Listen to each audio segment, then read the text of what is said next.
Hey folks, thanks so much for joining. So promptly, we're going to give it a couple of minutes just to make sure that everyone has a chance to hop online.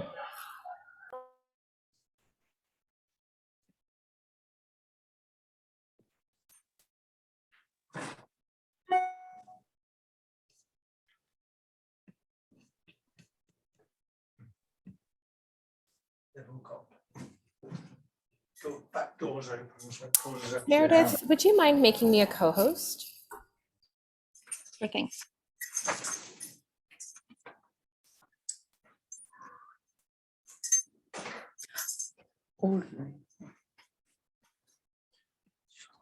No.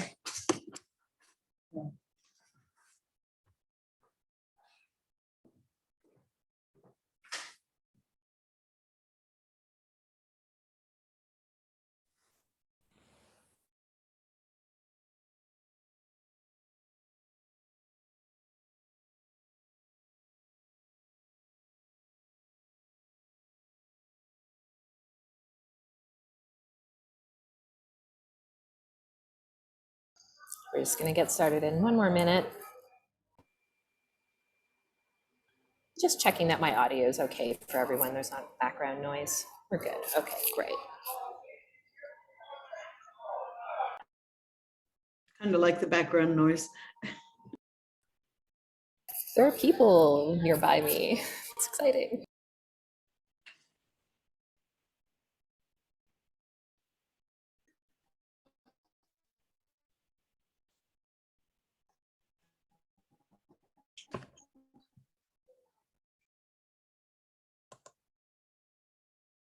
All right, let's dive in. I think we might have a few folks join us later, but the event's being recorded, so anyone can catch up on anything they might miss. So welcome everyone. Thanks so much for joining us for this event. It's really great to be with you and a credible roster of feminist experts from around the globe looking at the connections between fossil fuels, militarism, and hypermasculinity. I'm Catherine Abreu. A lot of my friends call me Cat, and I am with Destination Zero, which is a small nonprofit that I started about 6 months ago, so that I can work with a bunch of different organizations that I love working with and whose work I think is changing the world, including the Fossil Fuel Non-Proliferation Treaty Initiative, where I sit on the steering committee. And I'm calling in today from London, UK, and that's why I'm sitting in a pub, so that you all know where I am. Normally am placed in the unceded territories of the Algonquin and Anishinaabe, and what's also known as Ottawa, Canada.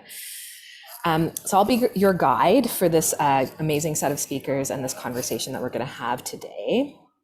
And again, to note, this event is being recorded. And so, if at some point you want to share that you're not comfortable with something being recorded, please, you can let me know that in the chat in a direct message.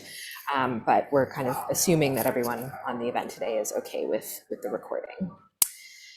All right, so why are we having this conversation today? I mean, I think given the events of the last number of weeks, many of us have really come to ground on the fact that fossil fuels are a weapon of mass destruction, and they're threatening our ability to protect our livelihoods as well as the security of the planet. And part of why I think many of us are coming to terms with this fact so viscerally right now is because the inextricable links between fossil fuels, militarism, and hypermasculinity that we're really seeing play out on the global stage. And so we're here to really try and understand the interconnections, break down the linkages between these issues. And I am so excited to learn from the many experts that we have with us today to hear about these connections from different perspectives. And a big part of what we want to be talking about, of course, is the ways in which a fossil fuel non-proliferation treaty might be one feminist tool that can advance peace and security and counter these negative trends. In the past, the world has used treaties to manage, restrict, and phase out dangerous things like nuclear weapon, or like nukes and landmines. And today our world really needs a fossil fuel non-proliferation treaty as a complement to the Paris Agreement to really provide for a mechanism that's missing in the Paris Agreement and the international climate regime, which is a process by which we phase down the production of fossil fuels and engage in international cooperation around just transition. The momentum behind the call for a fossil fuel treaty is incredible and has really broadened significantly very quickly. So we've seen 101 Nobel laureates calling for a treaty, 3,000 scientists, over 40 cities around the world, 170 parliamentarians, 2,000 youth activists. I mean, I would really say that calls for international cooperation around phasing out fossil fuels and investing in a just and equitable energy transition has become one of the dominant narratives of the climate movement in the last year in particular, and the treaty has been a big part of that. So now it's time to hear from the feminists. And I might just ask that if you're not speaking, you mute yourself, just so we are hearing very clearly all of our speakers. So we're having this conversation today in connection with Stockholm+50. 50 years ago, in 1972, the United Nations hosted the first ever international summit focused on the environment, and it was called the United Nations Conference on the Human Environment. And that seminal conference launched the Stockholm Declaration and the United Nations Environment Program, which are now, of course, very pivotal pieces of international law and cooperation on sustainable development that seek to address the risks of environmental degradation and harm. So this year, this Stockholm+50 conference is, we think, the perfect venue to begin to address the elephant in the room, fossil fuel supply, and to advance conversations linking militarism, fossil fuels, and hypermasculinity. All right, so with that, with no further delay, want to hop into our speakers. The first speaker that we are going to hear from is Joni Seager. Joni is a feminist environmentalist, a distinguished professor of arts and sciences at Bentley University, a fossil fuel treaty campaign champion, and has spent years researching, not just years researching the intersection of fossil fuels, hypermasculinity, and militarism. Joni. Hey, thank you, Kat. And I'm just so honored to be part of this really amazing group of thinkers and activists and feminists working on the end of fossil fuels. And I'm really pleased to be part of the Fossil Fuel Non-Proliferation Treaty. So I will stick well within my 3 minutes, I promise. So let me just say that I'm sure, as with most of the people on this call, where I start from is from pivoting away from thinking about fossil fuels solely or primarily as kind of in their economic manifestations, economic systems, but bringing in kind of the attachment and the use of fossil fuels is also a cultural system that is itself highly gendered. And when, as a feminist, I start to consider both the kind of cultural and economic, and those are intertwined, of course, but the cultural and economic structure of fossil fuels, one of the massive social facts, that's a term that a sociologist friend of mine has given me, a massive social fact about fossil fuels, is that the entire industry of fossil fuels, from extraction to production to pipeline, is highly masculinized. I mean, once you look at it, you can't look away from that massive social fact.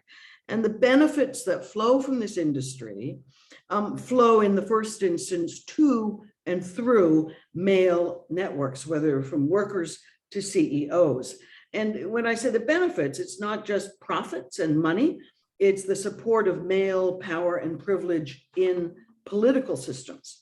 And then what we are compelled to examine, especially today, but also in light of the Non-Proliferation Treaty, is the convergence of the interests of this militarism and fossil fuels.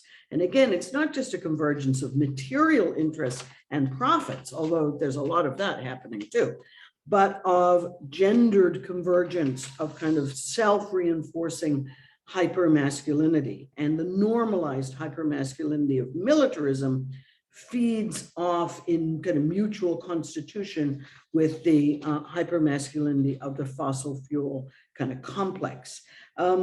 So I think that one of the things that is distinctive about this kind of male power, benefit, profit nexus of fossil fuels, militarism, and masculinity is that there's a real emotional attachment to it. When you look at the resistance to end fossil fuel use, there's all kinds of discourse about, well, economically, it's very hard to do, and we're socially embedded in fossil fuels, all of which is true. But there's also an emotional attachment, masculinized emotional attachment to the power of fossil fuels.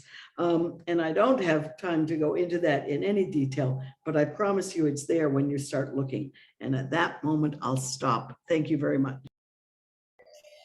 Thanks so much, Joni. And, you know, this is something that I've spent a fair amount of time thinking about as well. And I wonder if you can just give me a brief thought on how we avoid replicating some of these negative masculinized trends as we move toward alternatives to fossil fuels. Yeah, well, Kat, thank you. I think that we are on the brink of losing that option. It's closing very quickly, and I'm afraid we're on the very brink of big oil being replaced by big renewables. And in many instances, it's the same players. I mean, the fossil fuel companies are actually now trying to monopolize renewable energy, as I'm sure you know. And then there's the whole kind of big alternatives to stopping carbon emissions in geoengineering or carbon capture. Again, these kind of high industrial power mechanisms. So I think what we need to do to interrupt that cycle is to keep our eyes on the prize and pay attention and publicize and insist on renewable alternatives that are not part of just a new geo-industrial renewable system. We need to talk about decentralized and self-determined renewable systems, as I know many people on this panel do work on them, and we'll talk about. Such an important point. Thanks, Joni. Okay, next, I want to bring Svetlana in. And as Svetlana comes in, also just want to emphasize that for folks who are listening, that if you have questions, please put them in the chat, and we'll try and capture them and get to those a little bit later in our conversation once we've heard from everyone. Svetlana, hi, great to see you. Svetlana Romanko is a zero fossil fuels campaign manager for the Laudato Si movement and is based in Ukraine. She's been an environmental lawyer for over 20 years and has also worked for 350.org and campaigned for a just green recovery and Green Deal in Europe. And I mean, Svetlana, the work you've been doing in recent weeks in particular is really incredible, and we're so grateful for it. So Svetlana, over to you. Yes, thank you so much, Kate, and hello everyone. I'm so pleased to be here with you and speak a bit of a topic that we are not always bring into the surface. It's about how we actually may overcome fossil fuels, patriarchy that have been building and extensively contributing to military buildup for the countries like Russia and feeding Russia's war machine. Because definitely this war machine and war against Ukraine would not be possible to function, and therefore, just if the enormous fossil fuel profits and the male-focused fossil fuel industry for many, many years brought enough of financial supplies and financial flows to Russia's oil and gas industry and to Kremlin. And here we just have to acknowledge that not only sharing same roots, climate crisis and energy crisis and the war in Ukraine have, but they also made a similar impact, inequality and unjust impact onto the girls and women who are suffering the most from both the climate crisis and the crisis of war. Just to name a few, I would say that actually among those risks, which we all are facing now here, being Ukrainian women, but also just mentioning and acknowledging all other women in wars and conflicts which have been fueled by a fossil fuel industry everywhere in the planet. We express solidarity. We know what risk we all are suffering from, and that's increased risk of violence against women and girls, and especially unlawful killings, raping, enforced disappearances, and torture, all of which would constitute war crimes and potential crimes against humanity in many places, in Ukraine, in Yemen, in Africa, in many places. And next risk is more likely missed education on opportunity to study, which is massively happening right now across the territory of Ukraine and in many other regions, and who are facing the conflicts and wars. Increased risk of death and injury, which does not need explanation for now, and affects risk that affects availability of food and chances of earning a living. I will just put it into the numbers that just two facts I would like to stress on, and related to the gender injustice has been violently expressed against the Ukrainian women and girls right for now, that over 4 million, mostly women and girls, fled from Ukraine, and now they are somewhere just seeking for some shelter, food, I mean somewhere in different countries across Europe and beyond, and income as well. Because many of these women lost their sources of income and their career, which is also important. But that's what fossil fuel industry does, makes over profits on selling natural resources as oil, gas, and coal, and profiting themselves only, and just providing us with striking prices onto energy. Next important point is when just the fact that 120,000 of Ukrainian kids have been violently transported to the territory of Russia, and they have been just taken out of their mothers, and mothers are on the other side in Ukraine. And can we imagine all these sufferings that women and girls are going through in the wars and conflicts like the war in Ukraine? So what's the solution to that?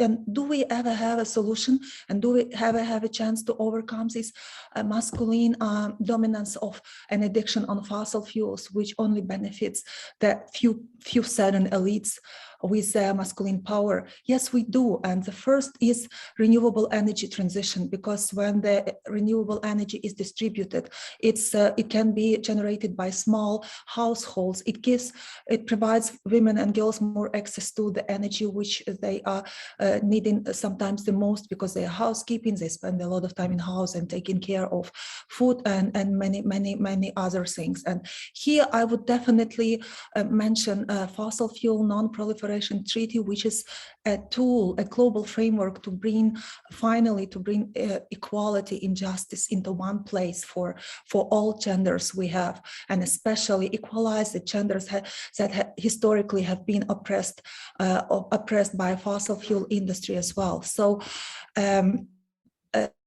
having said that, I believe that Stockholm+50, the biggest UN conference, which is repeating after 50 years as a historical moment, will bring us two main things.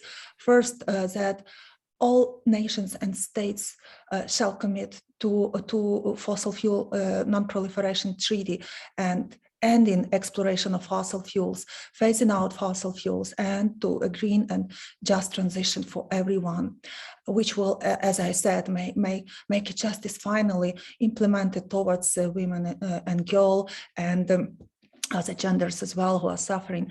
And this next, what is very important, this is the moment to recognize the overall system of oppression that has been putting the fossil fuel profit over human lives, and it's still doing that. And there is our unique chance to overcome this dependency as well, and to dismantle the system of oppression, how we dismantle the fossil fuel dominancy, which had put pressure and a lot of pressure and violence on tangible women and girl shelters. Thank you so much. Thanks so much, Svetlana. And yeah, such appreciation for you being here and sharing these experiences, these devastating experiences, and also for expressing our solidarity, not only with people who are suffering in Ukraine, but people who are suffering from conflict in other places in the world. And the Ukraine conflict is not alone in being tied to fossil fuels and linked to authoritarian regimes that are fueled by fossils. So I think the point that you've made, that link that you've made, is a really critical one. And you've been doing some great writing on the ways in which renewable energy is, some democratic energy, right? And often there's a kind of lie that we hear from fossil fuel development that it's going to benefit people, but just as you've laid out, often the people wind up suffering while industry and rich people get richer. So thank you for that reflection, Svetlana. And we're gonna keep moving through our speakers because there's so much wisdom to gather here. But as I said, let's make sure we save our questions for the question period toward the end of our conversation. Next, I'm going to bring up Osprey. Osprey Lake is the founder and executive director of the Women's Earth and Climate Action Network, working nationally and internationally with grassroots and frontline women leaders, policymakers, and diverse coalitions to build women's leadership, resilient communities, and a just transition. She is on the steering committee of the treaty campaign as well. Osprey, come on in. Good to be here. Thank you.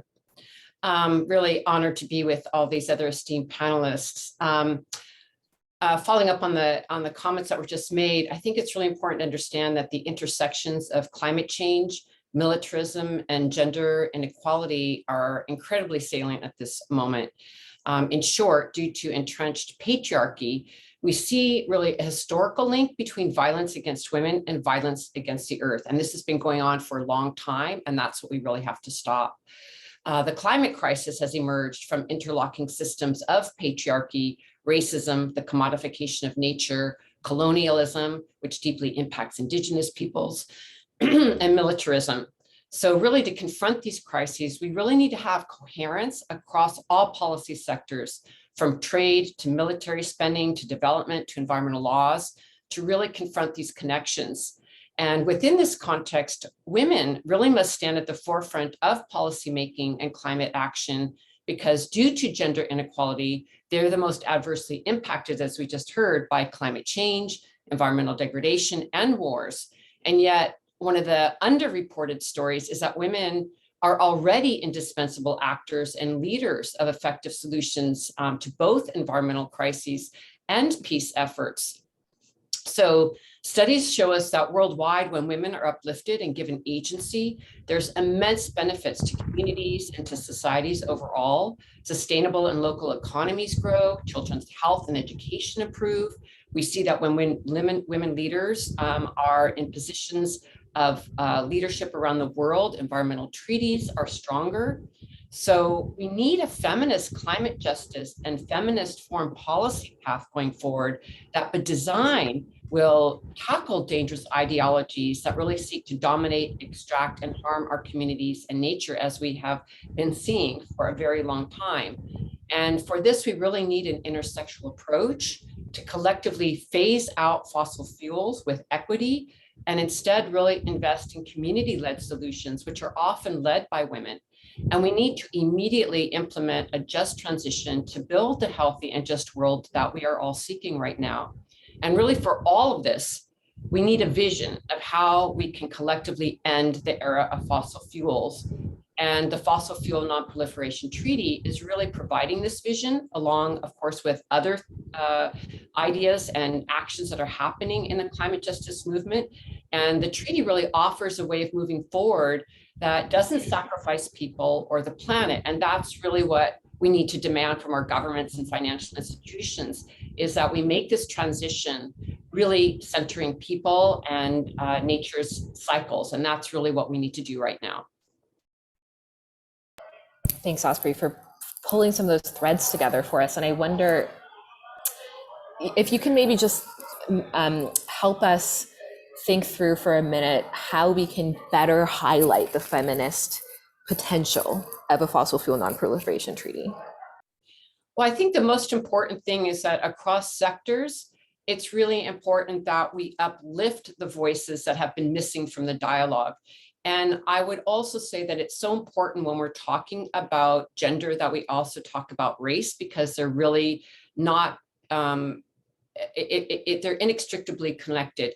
So I would suggest that in all of the platforms that we're working in and spaces and agencies that we have, that we ensure that we lift up Indigenous, Black, and Brown women's voices, who are, of course, not only experiences the impact of environmental and climate crises the most due to colonial and racist policies and ideologies, but also are leading the way because they're on the front edge of a lot of these crises. And within this context, just commenting on earlier speakers, is that I think as we move to working towards renewable energy, we're going to really need to, again, deal with this equity issue so we don't see extraction, as an example, on Indigenous lands or in Black and Brown communities, that when we look for the materials for renewables, we're going to have to be very careful how we do it, and also understand that it's a time to end the tragic cycle of capitalism based on sacrifice people and sacrifice zones, and move to feminist circular economies, feminist care economies, ideas that we've learned from a lot of Global South Indigenous partners around Buen Vivir, around living well. So it's also about making this transition, but a much deeper analysis about how we're living together and how we live in nature with balance. How do we live with each other with care? And I think this is something that the feminist lens is really bringing to the conversation. Excellent. Thanks, Osprey. Next, we have with us Sylvie Jacqueline Ndomno. I'm so sorry that I didn't do a pronunciation check of your last name before we started. Sylvie is a peace leader and an Africa regional representative of the Women's International League for Peace and Freedom and president of its Cameroon section. Sylvie works to raise the voices of Cameroonian and African women through advocacy for their political rights, social rights, and inclusion in governance and peace processes. Sylvie. Thank you so much. As you can see, I'm in the dark, so I will ask for forgiveness. I have to cut my video because I'm in a remote area with no electricity and very poor internet. So, of course, we're happy to hear your voice, Sylvie. Thank you. So permit me to say that I'm greatly honored to be part of this very important conversation. And before I speak, I want to really say that I want to express my solidarity with all the people who are suffering from the war in Ukraine and the conflict everywhere in the world, those who are victims of conflict or impacted by the different conflicts. Regarding this very important topic, I want to share a few highlights about the Cameroonian context and the African in general to see how fossil fuel generate and fuel conflict, militarism, and patriarchy. If I take the case of Cameroon, which is my country, I want to say that it's the petrol state, gas, oil, petrol producing, and where the government is highly dependent on this for income. Of course, that means that there is concentration of power, widespread corruption, and so on. As you know, many countries having oil and other natural resources suffer from what we call resource curse. And I want to say that in a way, our context is also a context where fossil fuel can be considered a weapon of mass destruction. Why am I saying so? Because the symptoms of some of these include pervasive corruption, wasted public spending, volatile economic growth, frequent civil war, multiple human rights violations, increase of gender-based violence, undermine social cohesion, recurrent conflict, climate change, land grabbing, extraction of oil and other resources that create desertification and displacement. I want to say that in Cameroon, there is a clear link between oil, conflict, and increased militarization. The history of the country speaks to that. The current crisis originated from that we are having in Cameroon from the independence, and is actually the fight over country oil and all the natural resources. You know that Cameroon was colonized by French and the British, And so we had two Cameroons at the beginning. Then there was a unification, there was reunification of these two. But when you look clearly, the reunification of these two countries is linked with the control of resources existing in the English-speaking regions, mainly the Southwest, that has very important reserve of oil and gas. And that is why the government has made all effort not only to have the two countries united in one, but to have the whole control of the political and administrative authorities, who among the community members generally choose the men that they want to work on. So the government always use repression to keep themselves in power. And this is very clear, it's because of the control of this reserve of oil. There is also so much more money which is invested in Cameroon now on military and security forces.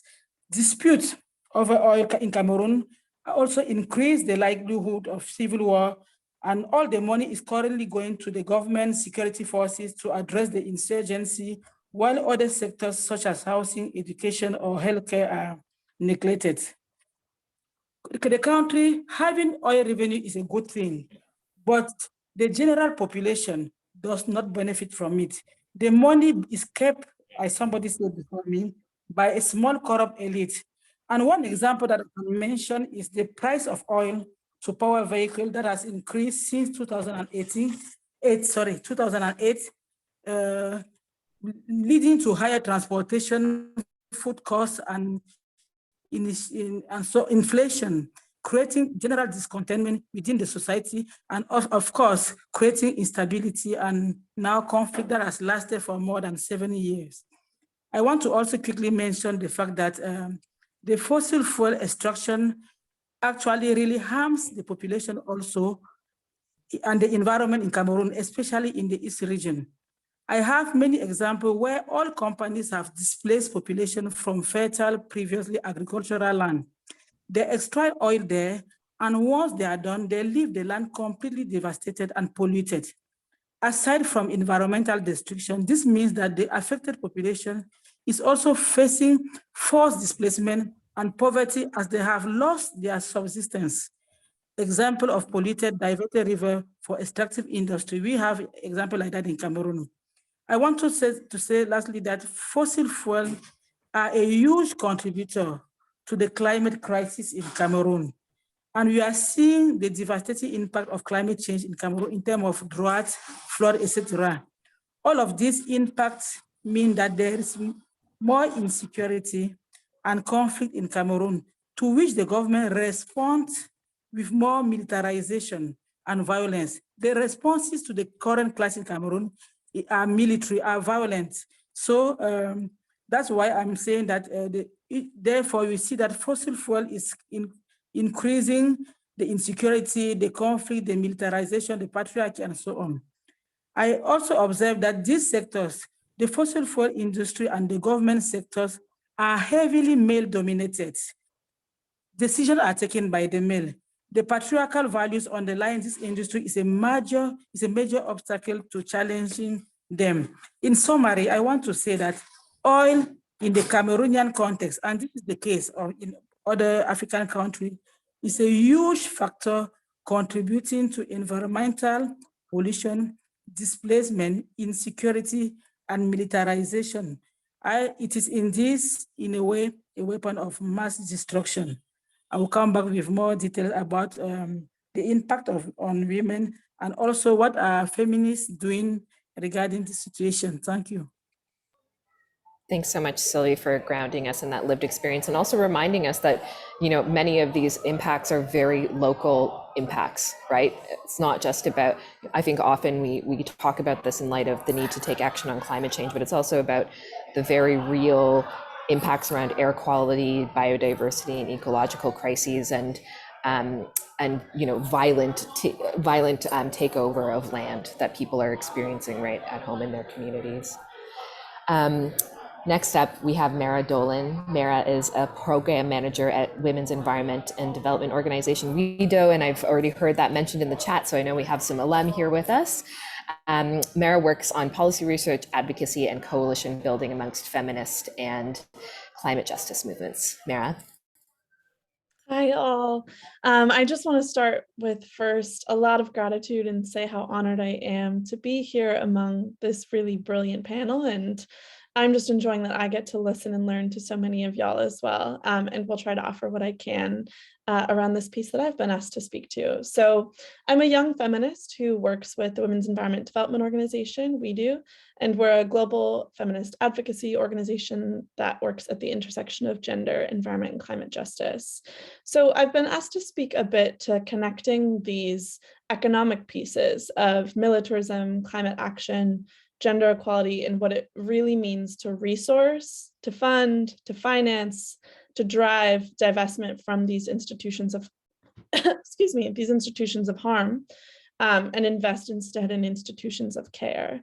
So I think one of the bridges that is really connecting these pieces and providing us with a bit of a framework to kickstart these discussions and to, of course, critique and improve and learn from each other is through the global conversations around a feminist foreign policy, which of course are also deeply in conversation with the conversations kickstarted by the Nuclear Non-Proliferation Treaty.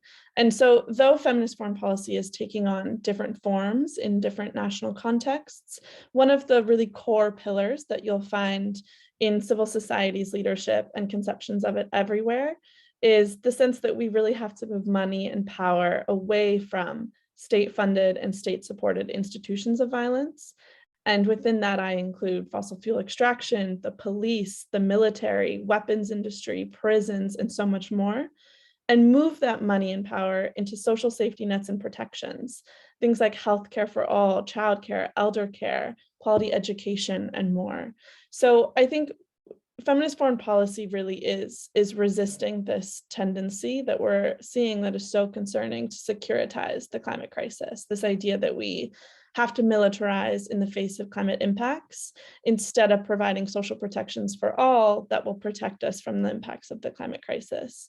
So feminists have so much to say about the ways that the current global financial architecture upholds and perpetuates the patriarchy, white supremacy, and colonialism that so many of the speakers before me and after me are illuminating so clearly.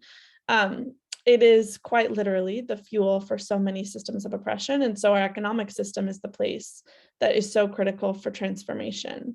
So this means financial shifts like enforcing trade agreements that follow the polluter's pay principle, upholding free, prior, and informed consent, creating clear measures that prevent US industries, all industries, but in particular the US, from profiting off and really exploiting unregulated and marginalized workers and laborers and environmental degradation. It means thinking about really promoting alternatives to GDP to actually measure quality of life and well-being rather than production and extraction. It means ending austerity and canceling debt, and more than anything, financing grassroots-led solutions and enacting reparations in alignment with racial justice, climate impacts, and historical harms. So it can be difficult, I think, to shake the economic scarcity mindset that capitalism so deeply ingrains in us, that there just aren't enough resources and financing to go around for the kind of transformation that we need. And it's just simply not true. We know that we are investing in all of the wrong things, and we must finance transformation that actually invests and values things that are life-giving and life-sustaining.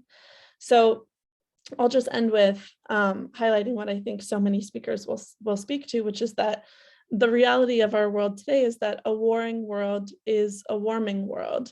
And I think conversations like these, ones around feminist foreign policy and the Nuclear Non-Proliferation Treaty, are really challenging these antiquated understandings of what national security and the economy look like, and is instead moving us towards a security that is centered on a peaceful and healthy planet, and understanding that social protections and the ability to live free from violence, from persecution, from climate impacts and economic exploitation is what we must move to.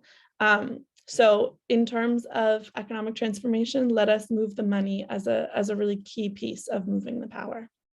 Thanks.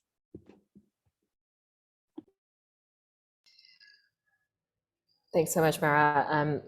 Really appreciate that phrase, a warring world is a warming world.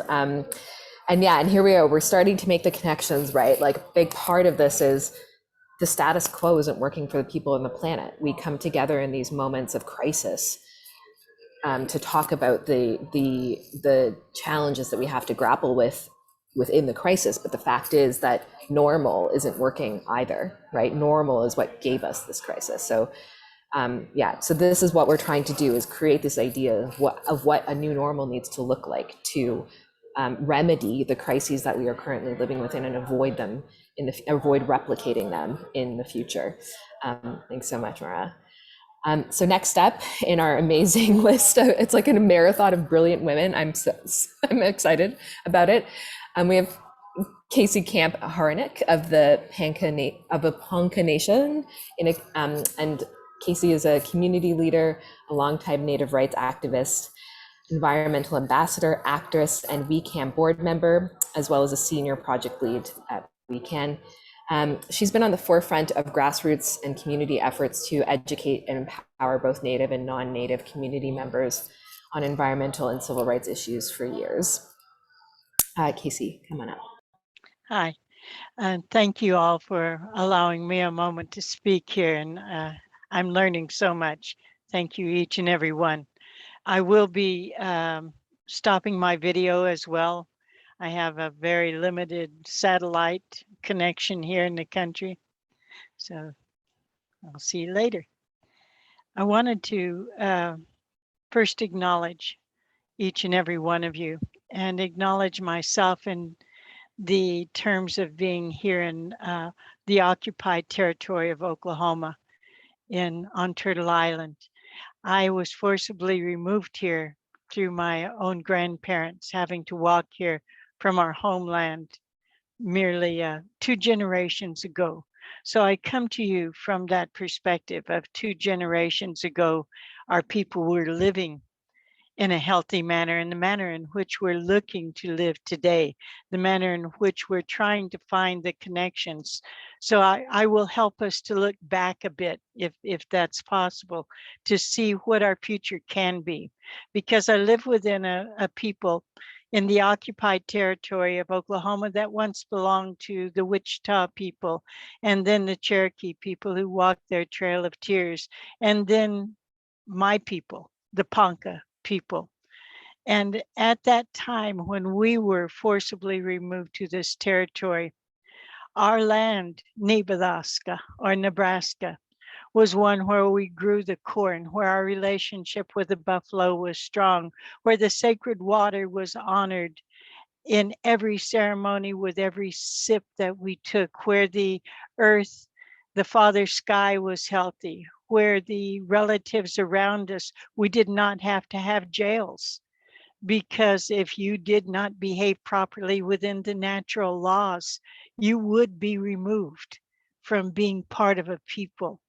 We didn't have the university, that the education you're talking about was the university of the universe itself. What is it teaching us? And that's where I want to come to you today from. What are we learning from the world that we're living in right now? What is our mother, the earth, the one true mother we all share, telling us about the care that she needs at this time? Oil and gas are a natural substance.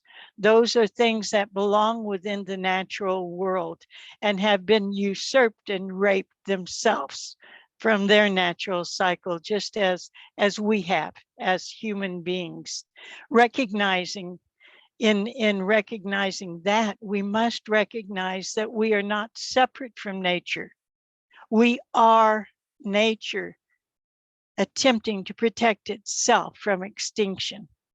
So these human rights, these treaties, are all part of those attempts for us to reteach ourselves what is it that we need to do to attain and align the natural laws with human-made laws. Recognizing that treaties are the supreme law of the land, the treaties that were made with the indigenous peoples here on Turtle Island are also recognized within the United Nations Declaration on the Rights of Indigenous People that guaranteed us free, prior, and informed consent to everything coming into our territory. So we within the indigenous world are trying to find ways to, again, align those natural laws. For me, it's working with rights of nature, for implementing a rights of nature statute within the Ponca tribe's territory, our territory that we live in now, and the territory that we once existed in Nebraska, to say that if the extractive industry, if ConocoPhillips in our case, pollutes the waters and the airs and continues to commodify and buy and sell the air, the earth and the waters and defile them in the manner in which they are, then we will hold them accountable, and we won't do it from the bottom up to the poor guy who's trying to make a living, but from the top down to the executives who are the mass murderers of all life on earth and earth herself and of their own future generations. We must call them what they truly are. We can't always find the labels, you know, in the words of the English, we're calling each other feminists, when in fact, we are the matriarchs of the future. We are born into power. We are the power that is the reflection of all that is. And our power is aligned with the Moon Mother, who has the natural rhythms that govern everything from the oceans to the internal water that lives within us and the life givers of things to come. Just transitions is very valuable at this time within the territory I live. We must find a way to make this an equitable process. When we think of terms of the poverty that the Ponca live in, because I want to stick here because we're representative of so many. Many of us don't even own cars and have not owned cars. We have not profited from the ConocoPhillips billions. We are the victims of that process. How are we going to be able to have a just transition? And I'll give you an example of Blackwater Mesa Coalition. When a coal-fired generating company on Navajo land, on Dene land, went into bankruptcy court, they led a movement that said, if you're going to go into bankruptcy court, there are no golden parachutes for the top executives. It begins on the ground with the indigenous people who first had to put up with you, then with those workers that were in your system, and let it work up from there. Let that just transition begin from the earth level, from the ground level. And I know we don't have a lot of time here, so I'm going to try to move on and listen to more brilliance. I'm very grateful to be among you. Casey, thank you so much. It was incredibly powerful wisdom that you shared with us. Thank you. I'm surprised it took me this long to cry. Yeah, just learning so much from all of you. And next, we are going to hear from Yanara Mohammad. Yanara is an Iraqi feminist and co-founder and director of the Organization of Women's Freedom in Iraq, a national women's organization dedicated to rebuilding Iraq on the basis of secular democracy and human rights for all. Yanara received the Gruber Prize for Women's Rights and Norway's Rafto Prize. Yanara, come on in. Thank you, Catherine. And I hear so much that goes in parallel with the situation that we went through in Iraq. What I heard from Sylvie about Cameroon applies totally to Iraq, to the government that was put in place in Iraq that is anything but democratic, but the oil production continues just as planned and even more than planned. When I hear about what Casey is saying and how we were estranged from the land that we live in, I mean, I'm speaking to you now from Toronto, from Canada, because I had to leave my city, my place, because of these consecutive wars on Iraq. And we know these consecutive wars did not have any political reason. We are the country that produces oil. And that's why they came and held us hostage, not once, but more than once. And they made millions of us have to flee the country because we wanted just to keep our lives. So all the parallels that I hear today, and let me say here that when I was first invited into this conversation, I thought, what does a feminist like me who runs a shelter for women in Iraq, what can she add about fossil fuel treaties? And this is the mentality that generations of women had in countries where all our economy runs on fossil fuel, but we have no say about it at all. Even when the oil and gas treaty was written after the recent occupation of Iraq by the US, the Iraqi people had no say about it at all. A bunch of people were installed into what is called the Iraqi parliament, and they signed a treaty giving the privilege to all the foreign companies to come and put their pumps in Iraq and pump the oil to somewhere else where the money is not for the people of Iraq. So going to my main point here is that the people of Iraq were made hostage for the wars of oil and gas. And I'm speaking here as a woman who lives in cities where whenever we drive from one place to another, we see the flames of the gas burning from the oil fields because the Iraqi industry did not invest into taking that gas and storing it, so they just burn it in the air. So around the country, we see dozens of big flames burning all the time, and they gave it a name, like the locals have called it the eternal flame. But can you imagine what that does to our nature, to our climate, and to the nature that we live in?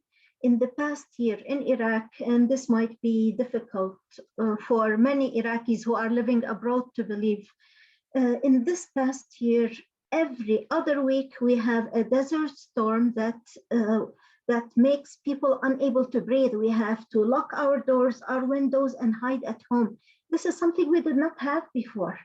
The desert storms, the dryness, agriculture is receding, and the salinization of farmland, all is happening in Iraq at the time when supposed government of democracy dismantled the industry and made Iraq rely heavily on the fossil fuel industry for its economy. So when the people say, where is the income? When the public sector says, why don't we receive our salaries? The government says, well, the income of oil went down and we have to bring it up so we can give you salaries. The people of Iraq were held hostage over and over and over again by the fossil fuel industry. And it's like we do not have any way out of it. So sometimes when I think, why did I choose to be a feminist? And why did I set up an organization that focuses on violence against women specifically at this time in our history, where the American government came and invaded Iraq and turned it into a place where taps and faucets of oil are put and people should have no will power. So why did I become a feminist at this time? Because violence against women skyrocketed in a way that was not expected at all. You open the television in Iraq, and in every city there's a woman that was killed, girl who was tortured, and the drug use that came into the country all of a sudden. And when we speak about the oil industry that is male dominated, some people may accuse us of being neurotic feminists, which is a name that I received so many times during the past 2 decades. But let me give you one example here. The government in Iraq, the so-called democratic government in Iraq, still has in its laws 2 articles that allow the killing of women based on some honorable issues, such as patriarchal issues is even a very mild word for it. The laws in Iraq were kept and manipulated in a way to turn women into slaves, to make violence the law of the land, the law of the society. And when you come to think of a country that went into an occupation in 2003 and a civil war that was based on religious sectarianism afterwards, you think, oh, this is a country that's not functional. But you look at the records and it turns out that the oil production did not stop for a single day in Iraq. There were some workers with whom we have some relations who work in the southern city of Basra, who decided at some point to make a strike and to stop that oil field from working because they were not getting enough salaries, enough income for their families. So the oil company that was hiring them took them to court and told them that the fact that they stopped that oil field from production for 1 week has cost them millions of dollars, and that the workers have to pay those millions of dollars. So the workers said that they asked for pennies of salary raise if the stop of work caused the loss of millions of dollars. Why were those pennies not paid to them? So to cut a very long story short is that we are one of those parts of the world where fossil fuel was the weapon of mass destruction against us as a people. We are told that we are one of the richest countries of the world, but the money does not come to our pockets. Most of it, a small part of it goes to the corrupt government that is sitting in Baghdad, and most of it goes to the oil companies. And the very concrete fact that we are facing is that our reality in Iraq, climate change is turning the country into a place where living has become very difficult. And women are the continuous victims of this violence. And we are holding a campaign now just to convince the government that those 2 articles that allow honor killing in Iraq should not stay there anymore. And they say, no, this is not your constitutional right. The feelings of men are important to take consideration of. So this is where Iraq is, between the fumes of fossil fuels, between the illiberal and undemocratic government that we have, and that we cannot call patriarchs, they are misogynists. And the fact that women were deprived of education, of economy, and impoverished, this is where we are. Thank you for sharing that, Yanara, and also reminding us that, people are experiencing multiple crises at the same time. There's not an opportunity at this point to recover from one crisis and move on to the next, and that those crises are bearing disproportionate impacts on women and young people in many parts of the world, including in your home. We have 4 more speakers who we're going to hear from, and then we'll have a little bit of time for questions at the end. Really appreciate those who've been putting their thoughts and questions in the chat, so please keep that up, including sharing some really amazing resources in the chat that we'll be sure to capture and send out with the recording of this webinar. A reminder, this is a 90-minute webinar, so we've got 31 minutes left. So looking forward to hearing from the rest of our speakers and spending a little bit of time with your questions. Next up, we have Tracy. Tracy is the mentoring and evaluation manager at Women's Environment Program Nigeria. WEP, sorry, envisions a world where the lives of women and youth are positively transformed. Tracy.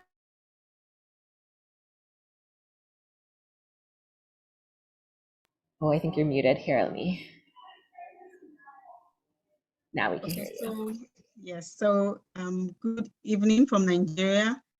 And thank you so much for giving me this opportunity to be here and listening to these fierce and wonderful feminists around the world.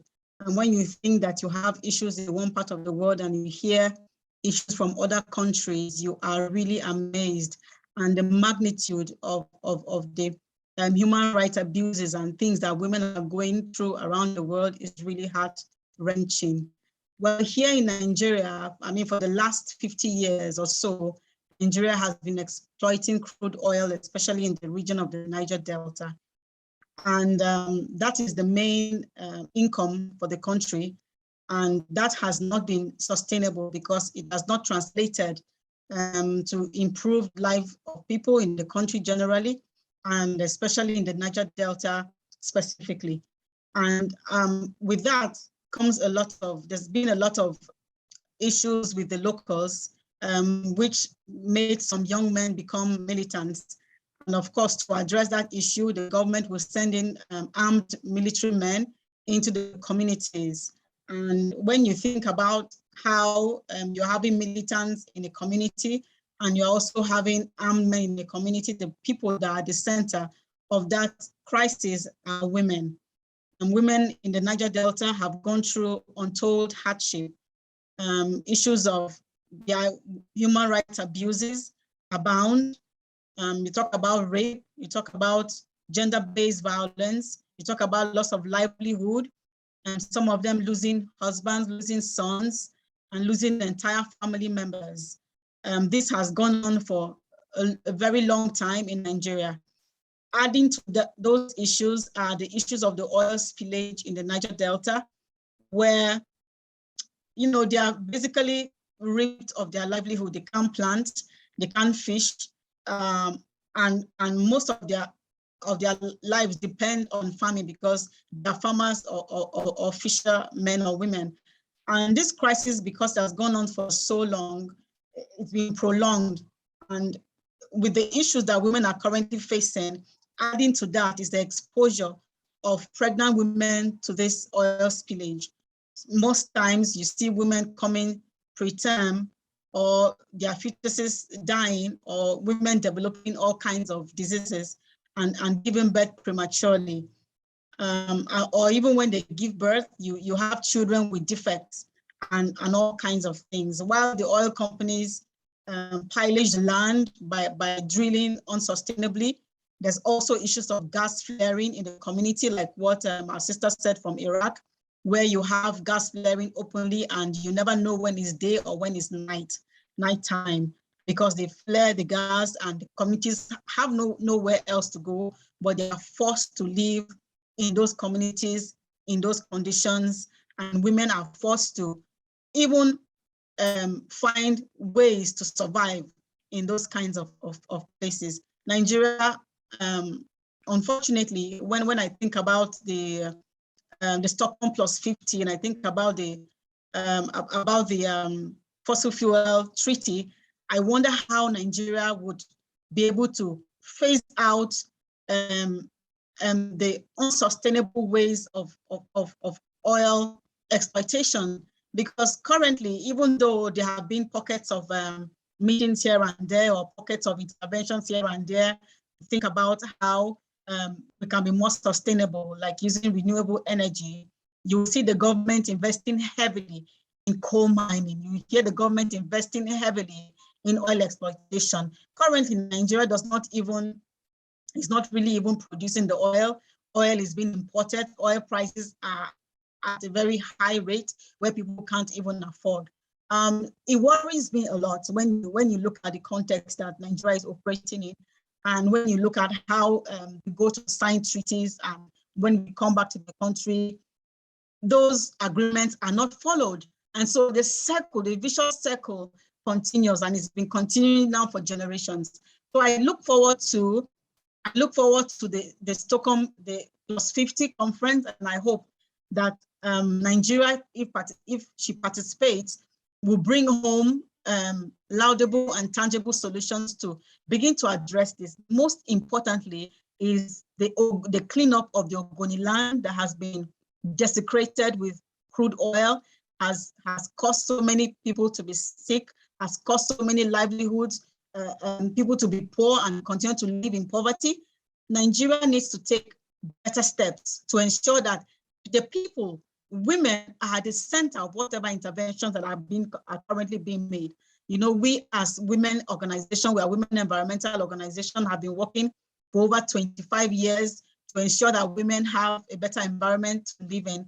But it's still very risky going into the Niger Delta as an organization, because once you go there, there's a very high risk of being kidnapped, a high risk of asking you to pay exorbitant prices, even when you want to do a simple research.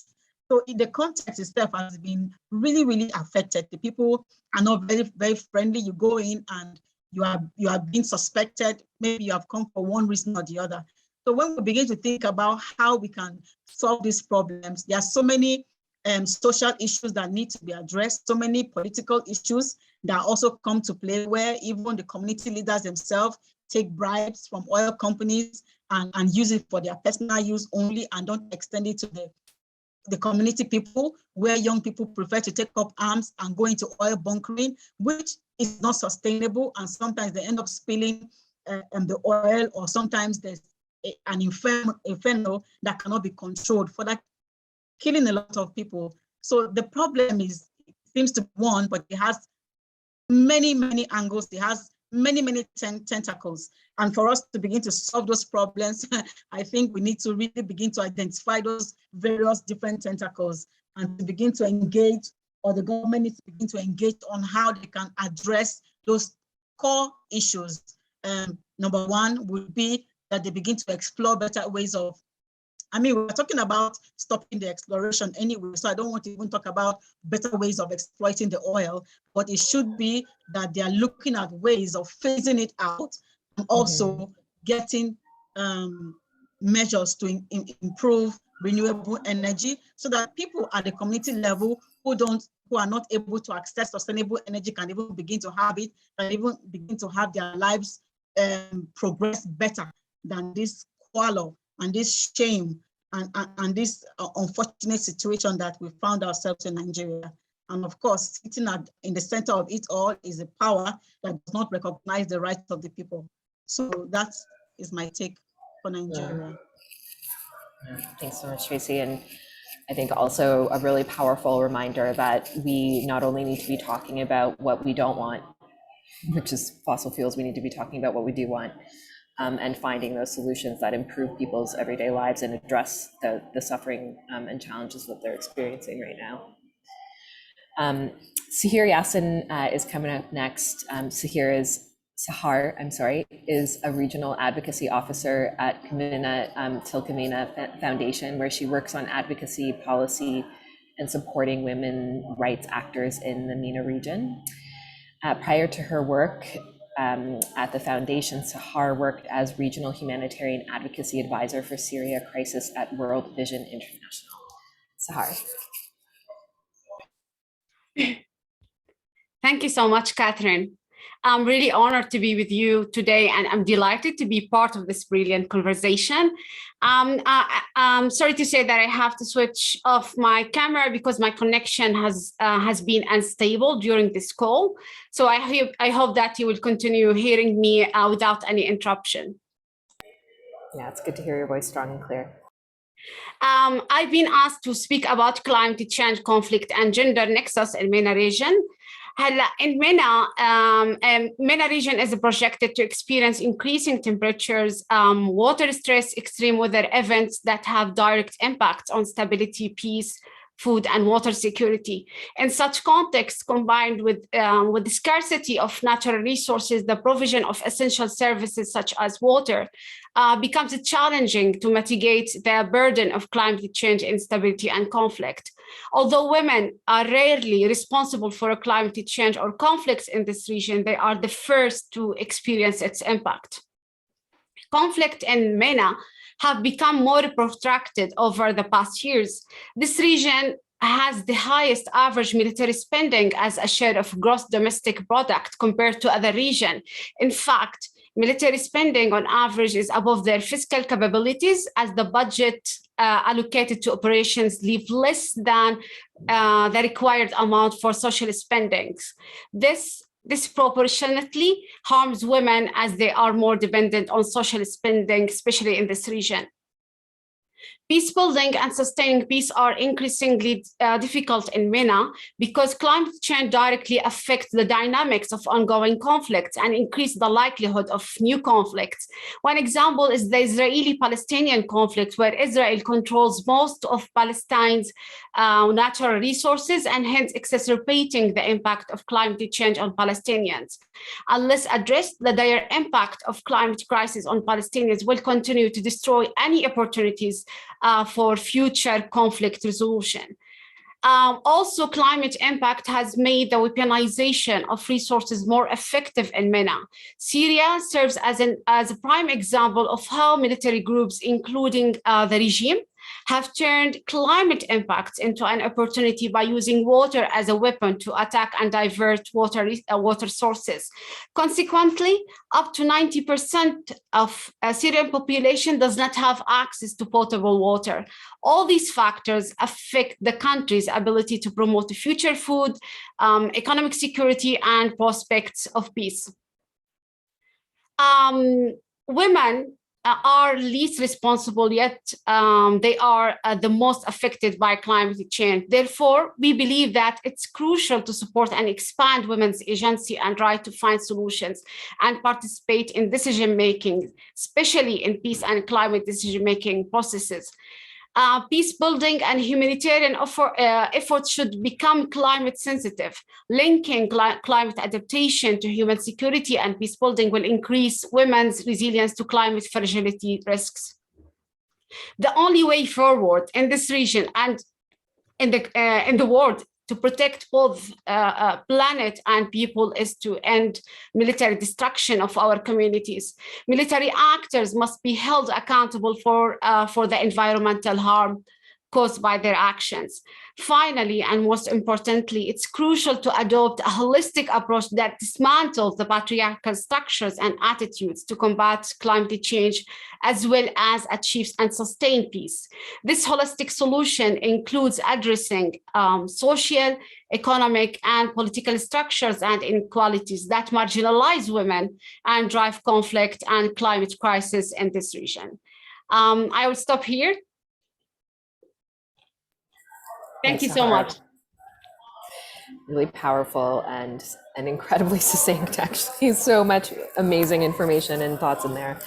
And we're saying goodbye to a few of our participants. So thank you to those who have been with us, and thanks so much to those who've been listening in. If you have to leave a little bit early, but we've got another 18 minutes and 2 more great speakers to hear from. Next up is Carol Cohn. Carol is the founding director of the Consortium on Gender, Security, and Human Rights. As leader of the Feminist Roadmap for Sustainable Peace and Planet, as a leader for the Feminist Roadmap for Sustainable Peace and Planet project, she works across scholarly, policy, and activist communities to create the intersectional feminist gendered analyses that are imperative to finding sustainable and just solutions, not only to wars, but to the structural inequalities and environmental crises that underlie them. Over to you, Carol. Thank you so much. I'm honored to be here and really appreciate the opportunity to learn from this amazing group of speakers.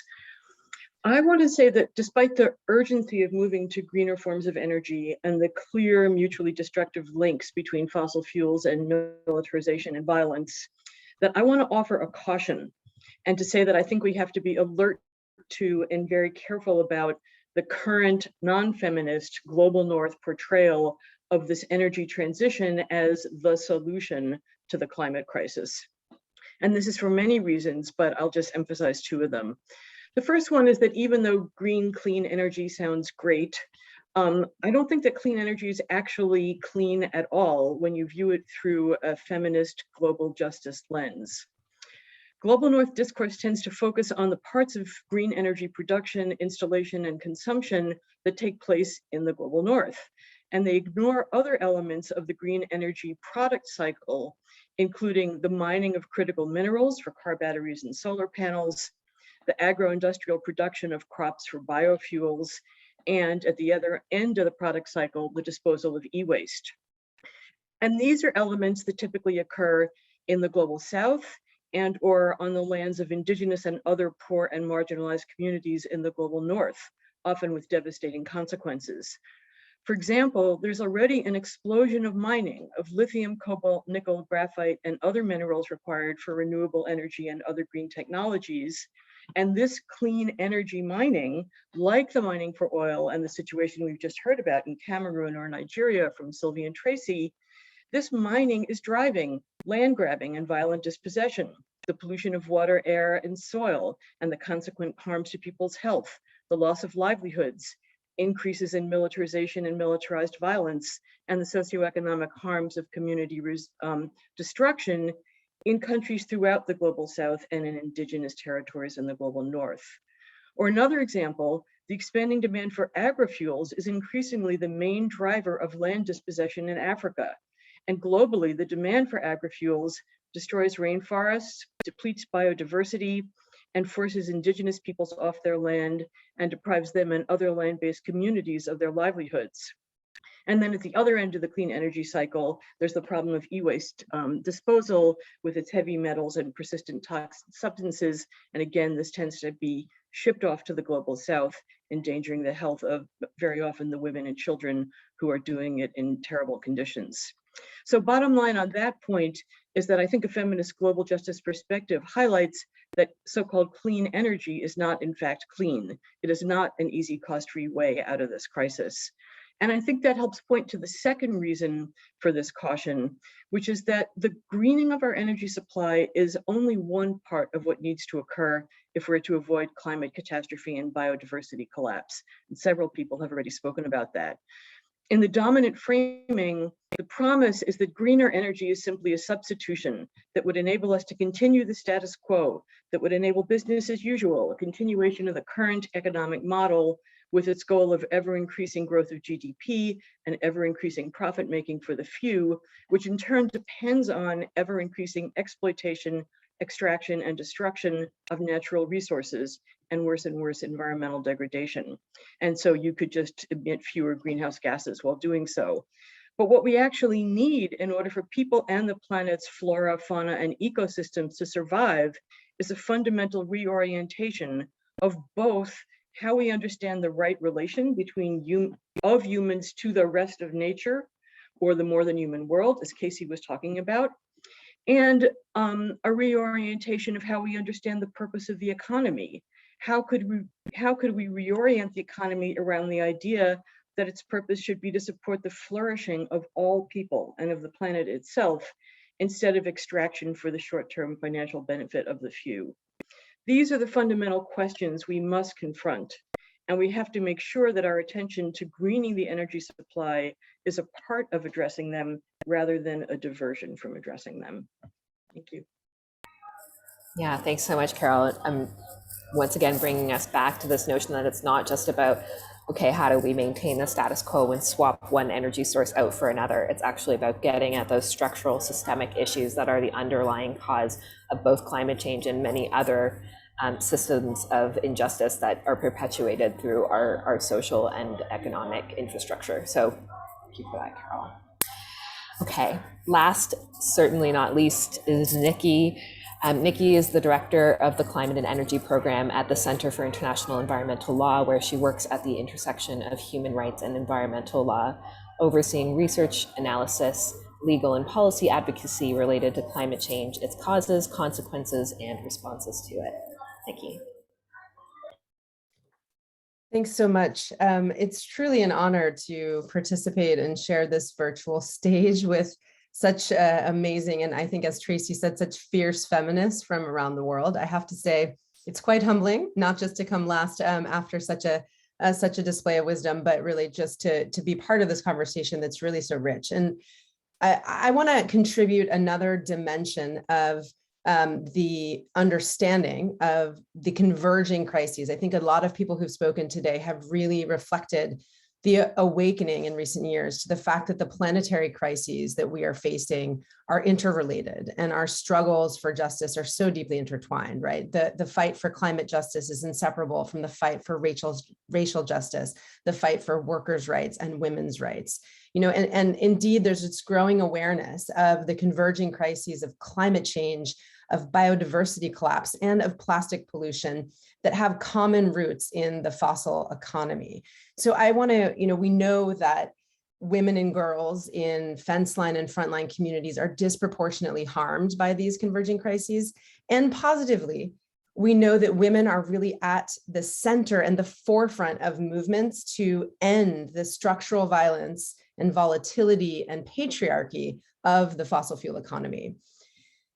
I want to focus a little bit on one dimension of those convergences and bring to light the complementarity between the fight to end fossil fuels and the fight to end plastic pollution, and where we see some really great opportunities to bring these movements together and to learn from the power that's been mobilized around the world. And so one might wonder, what do plastics have to do with fossil fuels and climate? And so just on a very basic level, to remind folks and inform folks that plastics are fossil fuels in another form, right? 99% of plastics are made from chemicals derived from fossil fuels, primarily oil and gas. And those chemicals, those oil and gas-based building blocks of plastic, are increasingly driving growth in the demand for oil and gas. So, the International Energy Agency has projected that growth in demand for petrochemicals would outpace demand for other uses of oil and gas by 2040. And just last year, they projected that the petrochemical industry would drive something like 70% of the demand for petroleum products between now and mid-decade, this decade. So, as the world economy is shifting towards renewables and efficiency, and demand for oil and gas as fuel declines, not fast enough yet, but it is declining, the fossil fuel industry is investing in plastic to replace those markets, right? So in other words, expanding petrochemical and plastics production, generating that new demand, is part of the fossil fuel industry's strategy to stay afloat. And indeed, plastics production has exploded in recent years, driven in part by the fracking boom in the US and a glut of until recently, cheap fracked gas. And we've seen the toll that takes on fence line communities in the Gulf region, in the Gulf of Mexico, and Cancer Alley in the United States, in the Ohio River Valley. We've seen the expansion in the transatlantic petrochemical trade that's driven by this, right? And the scale of the problem is huge. The world is making and using far too much plastic. I'm sure I don't need to remind anyone of that. We all interact with plastic in so many ways in our lives, right? But plastic production exceeds something like 400 million metric tons a year. And 40% of that is for single-use plastics, disposable, unnecessary plastics for which there are alternatives and which could be done away with, right? In this boom, this is not just a threat to the communities affected by the extraction and the production. It's also a growing contributor to the climate crisis, right? Plastics are a significant and growing source of greenhouse gas emissions at every stage of the life cycle, from extraction at the wellhead through to the waste heap. And making plastics is really among one of the most greenhouse gas intensive industries in the manufacturing sector, right? So plastics, as UNEP, we started out by talking about Stockholm+50, right? And the United Nations Environment Program has recognized the scale and severity of this crisis, and recognized that, if continued production and growth in demand of plastics continues apace, fossil fuel-based plastic production, use, and disposal could eat up something near 20% of the remaining global carbon budget for 2040. So this is just to reinforce that production and use of plastics is key to halting the expansion of the fossil fuel industry and tackling these intersecting crises. And we have a really amazing opportunity to do so. And this is what I want to leave you on, or end this with, is to say that there is, just in March of this year, governments agreed to negotiate an internationally binding instrument, a global treaty on plastics. And the mandate for that plastics treaty presents this unique opportunity to address the full life cycle of plastics, to address the intersection with fossil fuels and the upstream origins of the plastic crisis in fossil fuel extraction and this violent and volatile fossil economy. And so this mandate to create these binding targets to reduce production and consumption of plastics was really created through a movement in which women around the world played a central and pivotal role and secured recognition of how women and girls are not only at the forefront and the receiving end of the pollution from the plastics crisis and its origins in fossil fuels, but are innovating solutions and are at the forefront of asserting themselves and their critical role in the informal economy on this into the treaty. And there are there are grounds to ensure that that treaty reflects the role of waste pickers, of women workers in the informal economy and human rights from the get-go. So I just want to end by affirming that I think this experience with the growth of the plastics movement and really affirms the power of this network that's being built out and expanded around fossil fuel non-proliferation, around fighting the fossil economy from all its facets,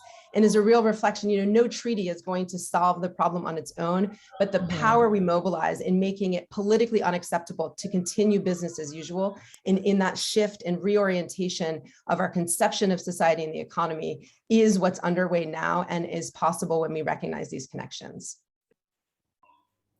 Thanks so much, Nikki. Great note to end the comments on. I see Liz over there taking a deep breath. Whew, what a whirlwind.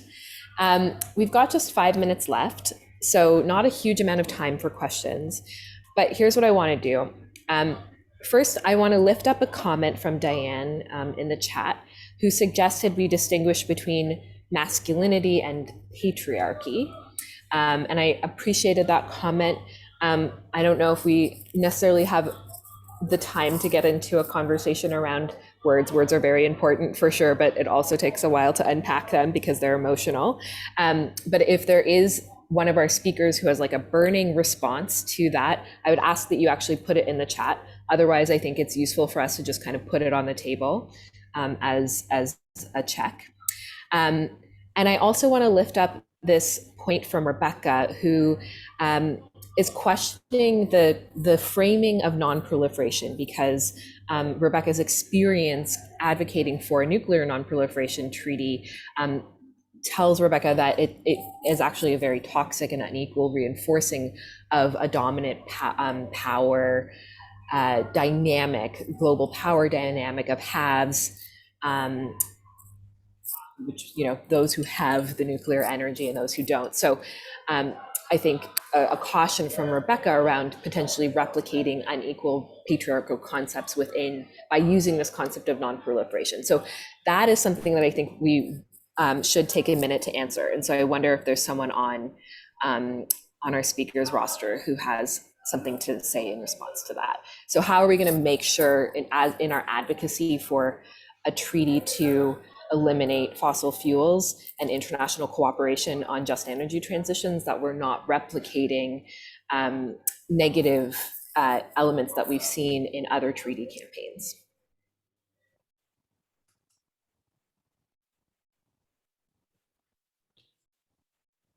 I can make a Yeah, comment. come on in. Yeah.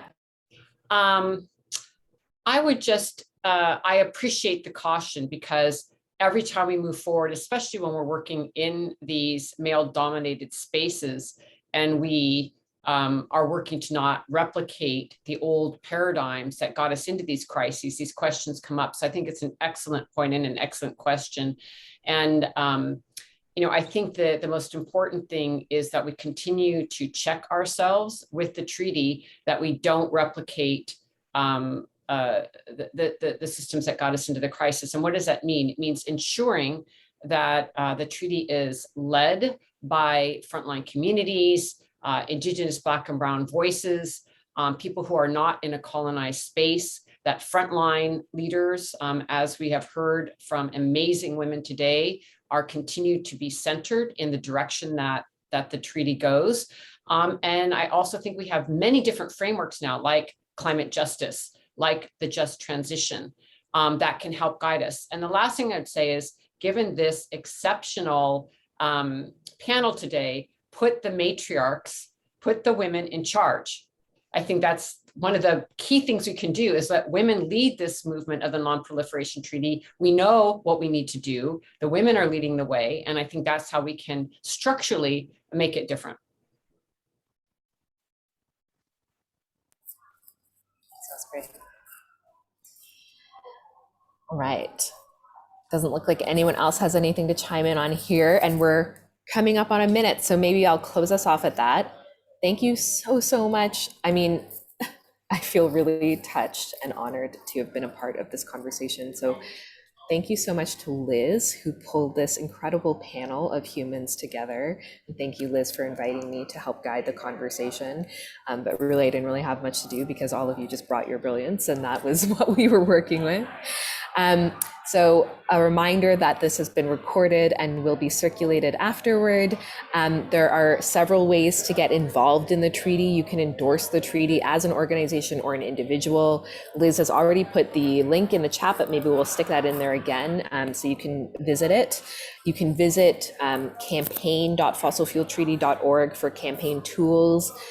There are incredible citizen-led campaigns evolving around the treaty all around the world that are so inspirational, and you can lead one too, and we've got materials to help you do that. The treaty team is coordinating a global week of advocacy for a fossil fuel treaty that starts on Earth Day, which is tomorrow, April 22nd. And this will be a major push to engage with environment ministers, foreign ministers, and other key officials. So look out for that. And finally, get involved in Stockholm+50. If you're going to be there, let us know. If you want to engage your government in advance or participate while you're there, let us know. And Liz is going to put her contact information in the chat so you can reach out. And with that, thank you so much to the people who took the time, to all of our speakers who took the time to share their insights and wisdom with us today. Thanks so much for everyone who joined and participated in the conversation. I hope you all have great days wherever you are. And for those of you who are going to sleep, rest well. We'll carry on tomorrow. Thanks, everyone. Bye-bye. Thank you. Thank you, everyone. Thank you so much, everyone.